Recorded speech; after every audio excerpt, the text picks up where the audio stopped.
The key verse of chapter 17 is 17:30. The key thought is from our section here, or just after it, receive the word with readiness. And that's what I know all of us are doing as you signed up for a class that you're going to have to put a lot of time in and a good bit of work. So you're receiving the word with readiness. And that's what God intends for us to do, just like the Bereans in Acts 17:11.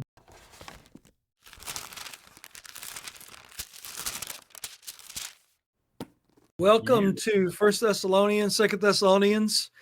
We are introducing the book this morning in this first hour.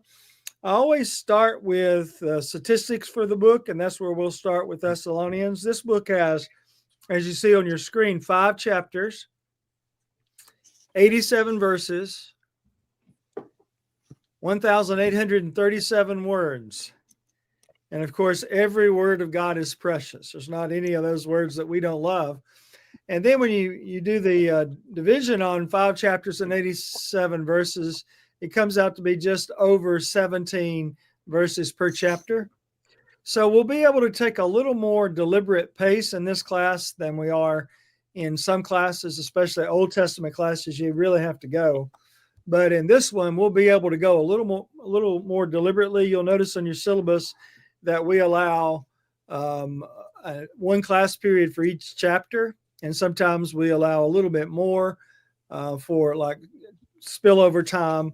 So I think we'll be able to let you ask any questions you want to ask. I don't guarantee I'll know the answer to those questions, but we will discuss them and I'll look them up if I don't.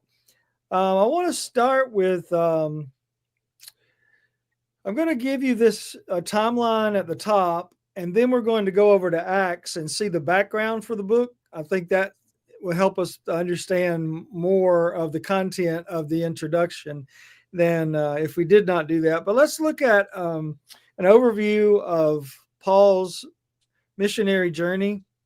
You have in Acts 16, beginning at verse 8, the Macedonian call. So he was traveling across Asia Minor. He wanted to go north into Bithynia, wanted to go into Asia to the south. The Spirit forbade him and said, just keep going. So he came to the ocean, and across that ocean was Europe. And that's where when he was here on the ocean, with the ocean between, that's where he received the Macedonian call. Macedonia is over here. It's in Europe. And come over and help us was the message. So Paul immediately got on a ship and headed that direction. And we'll see where he landed momentarily, but I want to go through the timeline first. So you see he had been forbidden to preach in Asia and Bithynia. Macedonian call, 2 days. He was able to reach Philippi. It's going to take them, I think, 5 days to go back. So the wind was in his sails. God was pushing him over that direction. You notice this dotted line here. So the gospel is going into Europe for the first time. Never has the gospel been preached in Europe until Paul gets there, so far as we know. Of course, Philippi is Acts 16, 15 through 34. And he's going to meet with Lydia first, and then he'll be put in jail, and he'll eventually, of course, convert his jailer after the earthquake and near suicide there. It's 100 miles from Philippi over to Thessalonica. So that was probably several days' journey to get there. Even riding an animal, couldn't ride on a boat that direction. So probably went overland on the Ignatian Trail or one of those ways. Anyway, he arrives in Thessalonica. That's chapter 17. That's what we're about to go read in Acts, but I'll go ahead and show from there. He's going to get chased out of Thessalonica pretty soon. He only gets to stay about 3 weeks. And that was not enough time for those new Christians really to be able to grow and ask all their questions and get acclimated.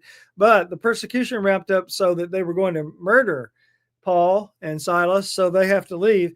And they make their way 50 miles over to Berea, and their enemies eventually chase them over there to Berea, but he's able to preach there, Acts 17, 10, and 11. I got to preach in Berea last summer. We were over in this part of the world, Rome and Greece, and I sat in a outdoor garden, like a park, and preached on Acts 17. it was an amazing opportunity to be where Paul was and Did to be they able check? to preach. Did they check to make sure the things that you were saying were so? It was a good group. Yeah, I think they probably did. They had their Bibles, so that was good. Um, so a few weeks, the same mob shows up and chases him again. He goes 141 miles over to Athens. You're still in Acts 17. And he did not have as great a success in Athens as he had in the previous two stops, or mixed results.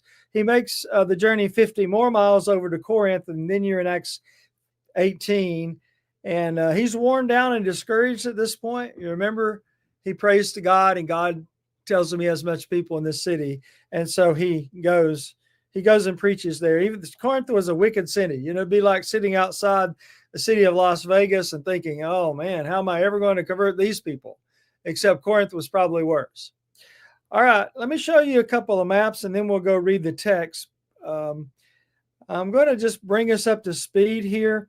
This is Paul's first missionary journey, and we're in his second missionary journey, so we don't need to spend much time here. I just wanted to get you acclimated, remind you again where all this started and how the second one builds on top of the first one. So you see Antioch, and then out to Cyprus, Perga, around the 7 churches of Asia loop there, or some of the churches that are in Asia Minor. Now, the second map is of the second missionary journey, and that's where we are in Acts 17. So he's left Antioch again, Lystra, Derbe, he's retraced his steps, and then he's gone over to Troas, received the Macedonian call. He immediately gets on board a ship and crosses over, and he lands at the port Neapolis. And then he moves up to Philippi, and we just covered some of the things that happened there. And then when he's chased from Philippi, he goes down to Thessalonica. And that's where we are in the book of 1st and 2nd Thessalonians. Of course, this is after he leaves the city, but he's writing back to those people that were converted on this missionary journey stop. Then Berea, then down to Athens, Corinth, and then Ephesus, Miletus at least here, Acts 20, and then back over to Caesarea where he finishes. So that's your map.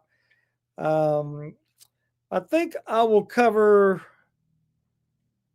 Well, while we're here, I'll just go ahead and do this. I'll skip that one, but just so you have it in your mind, this is the modern map.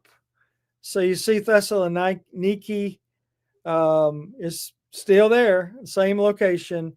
It's a part of Greece today. And then you have Athens. We went to both of those places, attended a really interesting church service in Athens. They have 4 services every Sunday, and each one's in a different language.